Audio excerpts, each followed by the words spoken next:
ഇനി മുതൽ ഏത് അടിയന്തര സേവനങ്ങൾക്കും വിളിക്കാം 112ലേക്ക്. പോലീസ്, ഫയർ, ആംബുലൻസ് എന്നിങ്ങനെ എല്ലാ അടിയന്തര സേവനങ്ങൾക്കും ഈ ഒരൊറ്റ നമ്പർ തന്നെയെന്ന് പോലീസ് അറിയിച്ചു. അടിയന്തര സേവനങ്ങൾക്ക് രാജ്യം മുഴുവൻ ഒറ്റ കൺട്രോൾ റൂം നമ്പറിലേക്ക് മാറുന്നതിന്റെ സാഹചര്യത്തിലാണ് ERS സംവിധാനത്തിന്റെ ഭാഗമായി പോലീസ് സേവനങ്ങൾ 100ൽ നിന്ന് 112 എന്ന നമ്പറിലേക്ക് മാറ്റിയിരിക്കുന്നത്. ഇനി മുതൽ കേരളത്തിൽ എവിടെ നിന്ന് വിളിച്ചാലും തിരുവനന്തപുരത്ത് പോലീസ് ആസ്ഥാനത്തെ കേന്ദ്രീകൃത കൺട്രോൾ റൂമിലേക്കാകും കോളെത്തുക. തുടർന്ന് ഉദ്യോഗസ്ഥർ അതിവേഗം വിവരങ്ങൾ ശേഖരിച്ച് സേവനം എത്തേണ്ട സ്ഥലത്തിന് സമീപമുള്ള പോലീസ് വാഹനത്തിലേക്ക് സന്ദേശം കൈമാറും. GPS സഹായത്തോടെ ഓരോ പോലീസ് വാഹനവും എവിടെയുണ്ടെന്ന് കൺട്രോൾ റൂം ഇതുവഴി അറിയാൻ കഴിയും.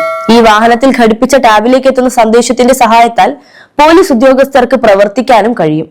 സമാനമായ സന്ദേശം ജില്ലാ കൺട്രോൾ റൂമുകളിലേക്കും നൽകും. ഔട്ട് ഗോയിങ് സൗകര്യമില്ലാത്തതോ താൽക്കാലികമായി പ്രവർത്തനരഹിതമായിരിക്കുന്നതോ ആയ നമ്പറുകളിൽ നിന്ന് പോലും 112 എന്ന നമ്പറിലേക്ക് വിളിക്കാമെന്നതാണ് ഇതിന്റെ ഏറ്റവും വലിയ ഗുണം. മൊബൈൽ ഫോണുകളിൽ നിന്നും ലാൻഡ് ഫോണിൽ നിന്നും ഈ സൗകര്യം ലഭ്യമാണ്. പോലീസിന്റെ ഔദ്യോഗിക മൊബൈൽ ആപ്പായ പോൾ ആപ്പിലെ SOS ബട്ടൺ വഴിയും ഈ സേവനം പ്രയോജനപ്പെടുത്താം. അടിയന്തര ഘട്ടങ്ങളിൽ മാത്രം ഈ സേവനം പ്രയോജനപ്പെടുത്താൻ പ്രത്യേകം ശ്രദ്ധിക്കണമെന്നും പോലീസ് അറിയിച്ചിട്ടുണ്ട്.